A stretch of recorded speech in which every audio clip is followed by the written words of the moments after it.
Crime world প্রতিদিন দুপুর 12টায় শুধুমাত্র আর+ গোল্ডে। যাবজ্জীবন সাজা মেলার পর অন্য খাতে বয়েছিল হর্ষিনীর জীবন। উত্তরবঙ্গ থেকে ঝাড়গ্রামে এসে মূল বিনিময়। হর্ষিনীর ঘর বেঁধেছিল সোহেলের সঙ্গে। 5 সন্তান সন্ততি নিয়ে একেবারে সুখের সংসার সোহেল এবং হর্ষিনীর।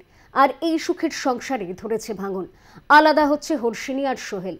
ঝাড়গ্রাম থেকে কোচবিহার চলে যেতে হচ্ছে সোহেলকে। চলুন আপনাদের পরিচয় করিয়ে দিই হর্ষিনী ও সোহেলের সঙ্গে।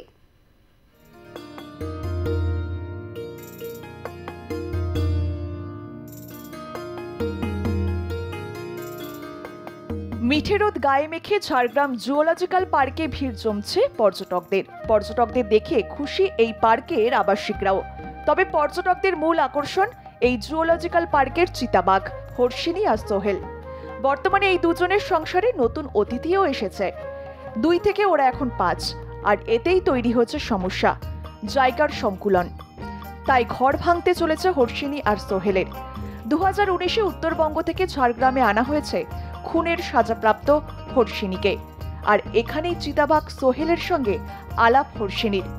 জুওলজিক্যাল পার্কের সদস্যদের তৎপরতায় ঘর বাঁধে এই দুজনে। এখন তারা 2 থেকে 5, তাই এবার ঘর ভাঙার পালা।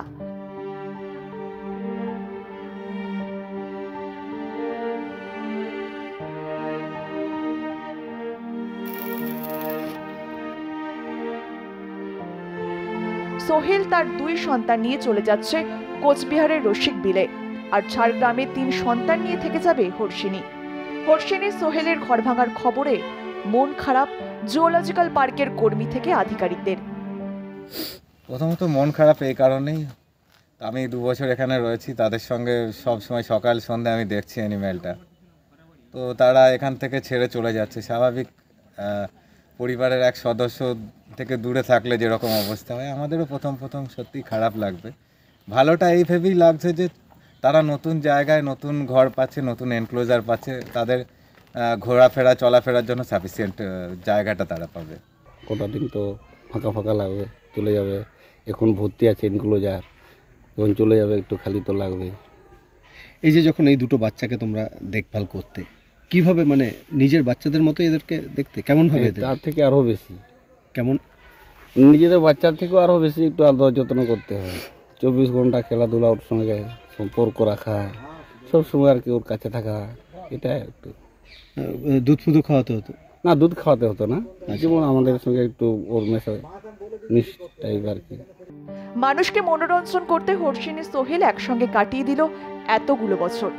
সংসার বাড়াতে জন্ম দিল নতুন প্রজন্মকে, অথচ নতুন অতিথি আসতেই ছোট হলো নিজেদের ঘর।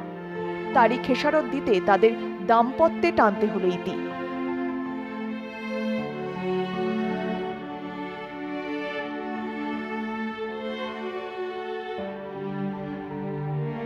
সেই ঘর ভাঙার গল্প, নতুন প্রজন্মকে জায়গা দিতে নবীনদের আত্মত্যাগের কাহিনী। হর্ষিনী সোহেলের গল্প আবারও যেন চোখে আঙুল দিয়ে দেখিয়ে দিল কিশোর কবি সুকান্তর সেই লাইন, এসেছে নতুন শিশু, তাকে ছেড়ে দিতে হবে স্থান। জীর্ণ পৃথিবীতে ব্যর্থ, মৃত আর ধ্বংসস্তূপ পিঠে চলে যেতে হবে আমাদের।